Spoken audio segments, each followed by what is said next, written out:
Stock market में एक term आपने हर इंसान के मुंह से सुनी होगी, P ratio P ratio P ratio.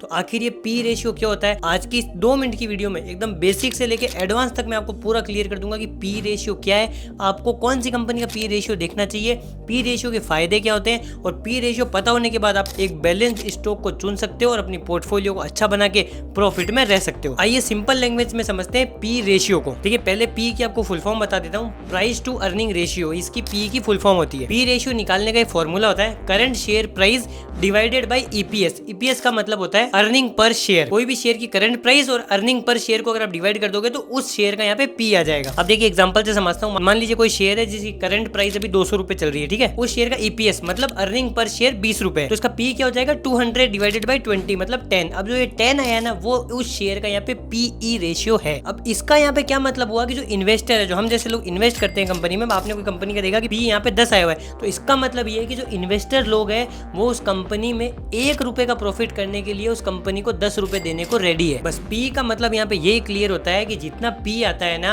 उसके हिसाब से हम 1 रुपए के प्रॉफिट के लिए जितना पी है ना उतने रुपए उस कंपनी को देने को रेडी है। मतलब कोई कंपनी का मान लीजिए पी आ गया 25, तो हम यहाँ पे 1 रुपए का प्रॉफिट करने के लिए उस कंपनी को 25 रुपए देने के लिए रेडी है।